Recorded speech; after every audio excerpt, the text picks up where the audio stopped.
வருங்கால வழக்கறிஞர்களே, நீதி சொல்ல காத்திருக்கும் நடுவர் அவர்களே, பெண்ணியத்தின் பெருமை போற்றும் எனதருமை பெண்களே, உங்கள் அனைவருக்கும் மகளிர் தின வாழ்த்துகளையும் வணக்கத்தையும் உரித்தாக்கிக் கொள்கிறேன்.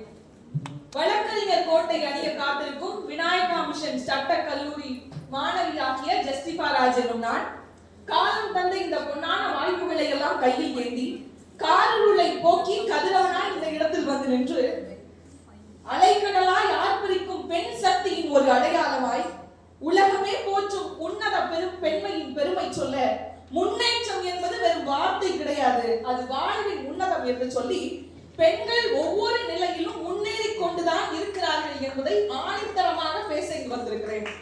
நடுவர் அவர்களே, ஒரு சமூகத்தினுடைய ஆற்றலையும் அந்த சக்தியையும் அளவிட வேண்டும் என்று சொன்னால் அதில் இருக்கக்கூடிய பெண்களை தான் முதலில் நாம் பார்க்க வேண்டும். அப்படி பார்த்தால் பல ஆண்டுகளுக்கு முன்னாடி ஆணாதிக்க சக்தி என்பது இருந்து வந்தது. அந்த ஆணாதிக்க சக்திகளை எல்லாம் கட்டுப்பாட்டிற்குள் கொண்டு வந்து அதை உடைத்தறிந்து ஒவ்வொரு பெண்ணும் இன்னைக்கு முன்னேறி இருக்கிறார்கள் என்று சொன்னால் இது முன்னேற்றம் இல்லாமல் வேறு என்ன? அது மட்டுமல்லாமல் ஒரு சின்ன விஷயத்தை இங்கு தெளிவுபடுத்த விரும்புகிறேன். எதிரணியினர் பேசும்போது மிக தெளிவாக ஒன்று தெரிகிறது. முன்னேற்றம் என்ற சொல்லுக்கான பொருள் கூட தெரியாமல் தான் அவர்கள் இங்கு வந்து பேசுகிறார்கள்.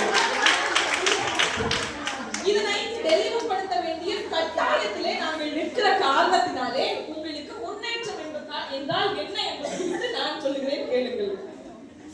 படிக்கட்டு பார்த்திருக்கீங்களா? படிக்கட்டு பார்த்திருக்கீங்களா? 3 பேர் பார்த்திருக்கீங்களா? சரி, பேசுவோம். 3 படிக்கட்டை பாத்தீங்க அப்படின்னு சொன்னா செங்குத்தாக இருக்காது. எந்த படிக்கட்டுமே செங்குத்தா இருக்காது, சாய்வால். முன்னேற்றம் என்பது ஒரு நாள்ல கிடைக்க முடியாது. இப்படி ஒவ்வொரு பெண்களும் படிப்படியாக தான் முன்னேறி வந்தார்கள். இந்த முன்னேற்றத்தை நொடி பொழுதில் உடைத்தெறிகிற மாதிரி பேசுவது என்பது வேடிக்கையாக இருக்கிறது நடுவர் அவர்களே. மேலும் இன்னொரு சின்ன எடுத்துக்காட்டு, நடுவுல ஒரு கோடு இருக்குன்னு வச்சுக்கோங்க. எப்படி? நடுவுல ஒரு கோடு, இதுக்கு கீழே இருக்க